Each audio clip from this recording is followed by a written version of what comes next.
Chapter 2 First Principles. Before attempting to state what mental healing is, it may be well to have a clear understanding of what is not. First, then, it is not a religion. There is no more religion in healing the sick by mental processes than there is in healing them by pillars or clysters. Many good people think otherwise and cite the example of the Master, but there is no evidence that he regarded the act of healing as a religious rite, except in so far as all benevolent acts belong to that scheme of universal altruism which was the essence of his religion. But he exacted no precedent conditions of religious belief from the beneficiaries of his power. He prescribed for them no acts of religious worship, nor did he himself perform any in connection with the exercise of his healing power. The only thing that savored of religion, therefore, was in that which he refrained from doing, namely, he accepted no fees for his services, nor did he charge his apostles for lessons. Secondly, there is nothing supernatural or supermundane in the methods or agencies employed in healing the sick by mental processes. And thirdly, no power or agency, mundane or supermundane, extraneous to the patient himself, has any part or lot in the process of mental healing. For proof of these two propositions, we may again refer to the authority of the Master, and this brings us to the immediate consideration of the question, what mental healing is. Those who are acquainted with the history and teachings of Jesus of Nazareth, as set forth in the New Testament, will recall the facts that he never claimed any credit for healing the sick, nor did he arrogate to himself the possession of any personal power to heal disease, much less did he ascribe the power to any other agency, human or divine, extraneous to the patient himself. In truth, the reticence of Jesus in regard to his attributes and powers was one of his most marked characteristics, but more remarkable still was the fact that what he did say was always pregnant with veritable scientific significance. No better illustration of this can be imagined than his constantly reiterated statement with regard to the real source of the healing power manifested in his patients. The words, "Thy faith hath made thee whole," constitute a scientifically exact statement of the fundamental fact of mental therapeutics. Their obvious meaning is, first, that the power which effects the healing is resident within the patient, and not in any extraneous force or agency. This is the primary meaning of the phrase, and no amount of sophistry can weaken its force or significance. Secondly, it means that this force or energy resident within the patient consists of, or is due to, a certain definite mental condition or attitude of mind with reference to the work to be done. It may be here remarked that the English word faith very inadequately describes the energy or force in question, as Jesus apparently understood it. That is to say, no definition of the word is found in any dictionary that conveys the slightest notion of that dynamic energy which enabled the leper to throw off his disease instantaneously, or the lame man to take up his bed and walk. Every dictionary definition embraces the implication of some form or degree of belief as its determinative feature, but the faith which Jesus proclaimed as the one prepotent agency in the healing of disease, the faith which sustained Peter in his walk upon the water until he momentarily lost it, the dynamic potentialities of which could only be adequately prefigured as being equal to the removal of mountains, such a faith is necessarily far more than the word belief or confidence would imply. It includes both, as modern experiments amply demonstrate, but it must also include all the spiritual energies of the human soul. To say the least, it must be the mental condition precedent to enable the soul to exercise any of its powers. Be that as it may, it is sufficient for present purposes to know that faith is the essential mental condition prerequisite to success in healing the sick by any process of mental healing. And when Jesus of Nazareth proclaimed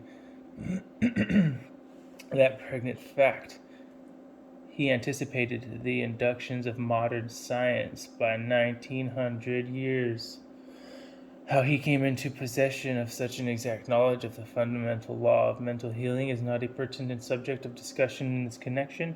It is sufficient to note that the fact that he possessed that knowledge. Science is concerned only with the question of verification, that it has been amply verified by scientific experimentation within the last quarter of a century is a matter of common knowledge among students of experimental psychology.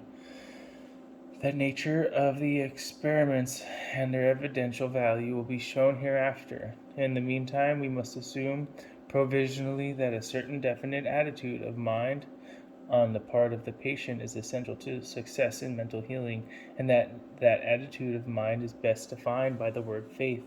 It is also an evidence that when faith is perfect, methods of healing are of comparatively little importance. That is to say, methods may vary within very wide limits without affecting the result, provided each patient is inspired by the requisite confidence in the particular method employed in his case. Hence, the frequent successes attending each of the innumerable methods of mental healing that have prevailed in all the ages of mankind. We have now definitely ascertained the one fundamental fact that correlates all forms, methods, and systems of mental healing.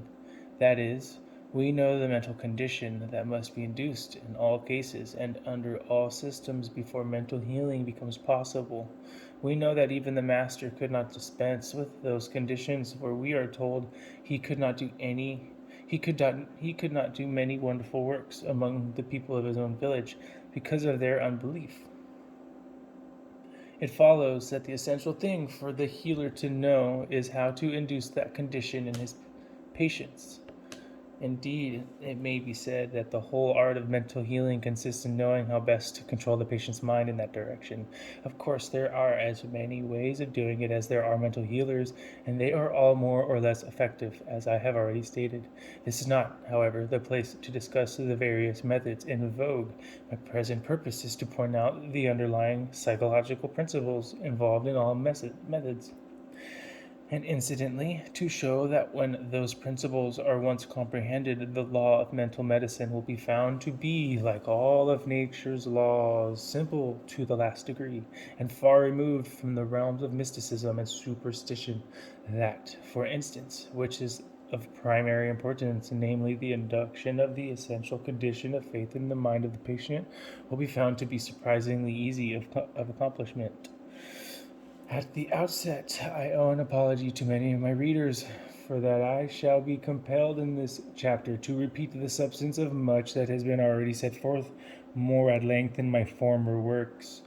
This becomes necessary for the reason that the arguments in this book will be based upon the working hypothesis formulated in my first work, and although that hypothesis is now very generally accepted by scientists, it will doubtless be new to many lay readers of this treatise. In order, therefore, to make the argument comprehensible by all, its steps must be taken in orderly sequence, beginning with the fundamental psychological principles involved. These may be stated in two propositions. Namely, 1. Man is endowed with a dual mind or two states of consciousness for convenience of treatment and to make distinctions clear and readily comprehensible. I prefer to assume that man is endowed with two minds. As a working hypothesis, I am logically justified in this assumption, for the reason that everything happens just as though it were true. This fact is easily demonstrable by the processes of experimental psychology, and it is now very generally recognized by all students of psychic science. I have chosen to designate one of the two minds as the objective mind and the other as the subjective mind, and they will be so differentiated throughout this treatise. Others have adopted other terms of differentiation, such as the conscious and the unconscious. the conscious and the subconscious minds, each of which is an obvious misnomer. The savants of the Society for Psychical Research generally designate the two states of consciousness as the supraliminal and the subliminal. Supra means above. I have adopted the terms objective and subjective for the simple reason that the objective mind is the mind of ordinary waking consciousness, which takes cognizance of the objective world by means of the five objective senses, whereas the subjective mind is that intelligence which manifests itself in all subjective states and conditions, as in hypnotism, somnambulism, trance, dreams, etc., when the objective senses are asleep or are otherwise wholly or partially inhibited. 2. The second proposition is that the subjective mind is constantly amenable to control by the power of suggestion. The term suggestion, as defined by hypnotists, signifies the insinuation of a belief or impulse into the mind of a subject by any means, as by words or gestures, usually by emphatic declaration. This definition is correct as far as it goes, but it is far from indicating the full scope and significance of the law of suggestion. It is not, as is indicated by the above definition, restricted to hypnotized subjects, nor to any other mental state or condition, normal or abnormal. It is a universal law of the subjective mind. The supposition that it is restricted to hypnotized subjects arose from the fact that its discoverers were studying the phenomena of hypnotism exclusively and hence had no data for a broader generalization. It was nevertheless an immense stride in advance, for it threw a flood of light upon much that was mysterious in the phenomena of hypnotism. Its chief value, however, consisted in that it paved the way for the broader discovery that it is a universal law of the subjective mind. The latter discovery was the inevitable consequence of the formulation of the doctrine of mental duality. For it was reasoned, if man is endowed with two minds, there must necessarily be some clear line of differentiation between them, both as to their powers and their limitations. It was at length seen that suggestion and its corollaries furnished the clue to the situation. Thus, one of the corollaries of the law of suggestion is that the subjective mind is incapable of inductive reasoning. That is to say, it is incapable of instituting and conducting independently a line of research by collecting facts, classifying them, and estimating their relative evidential values. On the contrary, it is compelled by the primary law of its being to accept its premises from extraneous sources. That is to say, whatever suggestions are imparted to it constitute the premises from which it reasons. It follows that its method of reasoning is purely deductive, and it is here that one of its marvelous powers is made manifest, for its power of correct deduction is well nigh perfect. And this is true whether the premise is true or false. That is to say, its deductions from a false premise are as logically correct as from a true one, and moreover, false and true suggestions are alike carried into active effect wherever it is possible. Thus, if it is suggested to a hypnotized subject that he is a dog, he will instantaneously assume the attitude and perform the acts of a dog, so far as it is physically possible to do so, firmly believing himself to be a dog. In a word, any character suggested, be it a fool or a philosopher, an angel or a devil, an orator or an auctioneer, will be personated with marvelous fidelity to the original, just so far as the subject's knowledge of the original extends. The wonderful histrionic ability displayed by hypnotized subjects impersonating suggested characters has often been remarked, but it is not acting a part in the ordinary sense of the word. It is much more than acting, for the subject believes himself to be the actual personality suggested. It is not, therefore, a question of histrionic talent in the ordinary sense, for subjects who are entirely destitute of that ability will personate to perfection any suggested character with which they are familiar.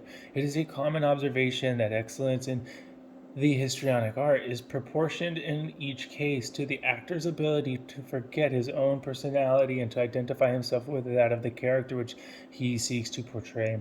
It is therefore obvious that the whole secret of the so-called histrionic ability of the hypnotic subject is accounted for by the fact that his own personality is completely submerged under the influence of suggestion. His identification with the suggested personality is also complete, for he believes himself to be the actual person suggested. The essential prerequisite mental conditions of good acting are, therefore, present in perfection. It follows that in proportion to the subject's knowledge and intelligent appreciation of the salient characteristics of the suggested personality will the rendition approach perfection. It is scarcely necessary to remark that a stevedore cannot be suddenly transformed into a good actor in the theatrical sense, but by means of hypnotism. Knowledge of the salient characteristics of an individual is one thing, and knowledge of the requirements of the stage is quite another. The principle, however, is the same. It follows that an actor who has intelligently studied his part and knows its requirements, but is deficient in the power of rendition, could be trained to a high state of efficiency in the histrionic art by means of hypnotic suggestion. It would, of course, require a trainer of high character and exceptional intelligence to achieve the best results. I mention these hypnotic experiments for the purpose of showing how perfectly the subjective mind is dominated by the power of suggestion. Whether true or false, a suggestion wields a potent influence, although there are necessarily degrees of potency depending upon conditions, just as there are degrees of potency under varying conditions in every force in nature. And like every other force in nature, suggestion acts most effectively on lines of least resistance. Thus, a suggestion that is contrary to the moral principles of the subject will be resisted with a strength and persistence proportioned to its moral obliquity. A suggestion of the performance of which would render the subject an object of ridicule will be resisted by him with an emphasis proportioned to his pride and dignity. A suggestion that would imperil the life of the subject, if carried into execution, will be resisted with an energy proportioned to the degree and imminence of the peril involved.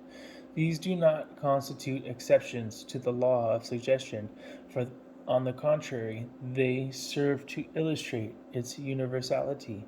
For be it remembered, an autosuggestion is just as potent, other things being equal, as a suggestion from another person, and when the subjective mind is confronted by two opposing suggestions, the stronger one necessarily prevails. Thus, the settled moral principles of the subject's life will successfully resist the suggestions of crime or immorality, for moral principles constitute autosuggestions, the strength of which is proportioned to that of his moral character. The subject's dignity of character in like manner constitutes an autosuggestion that may successfully resist a suggestion the active acceptance of which would place him in a ridiculous attitude, and the instinct of self-preservation will, on the same principle, cause him to refuse to imperil his life. There are, in fact, an infinite number of conditions which tend more or less strongly to modify or divert the force of the suggestions which find lodgment in the subjective mind of man. Thus, a suggestion that is known by the subject in his normal condition to be absolutely false will always excite at least a momentary opposition, and that too will be duly proportioned to the enormity of the falsehood. In matters of indifference to him, he may be induced by persistence and iteration to accept and act upon it, or where the performance of the act suggested promises to result in a decided advantage to himself. He may accept it with alacrity. In any event, when a suggestion is once accepted and followed by corresponding action, its falsity and its incongruities are soon lost sight of by the subject, and to all its possible intents and purposes. It becomes a reality to his subjective mind, and it is followed by all its consequences within the limits of physical possibility.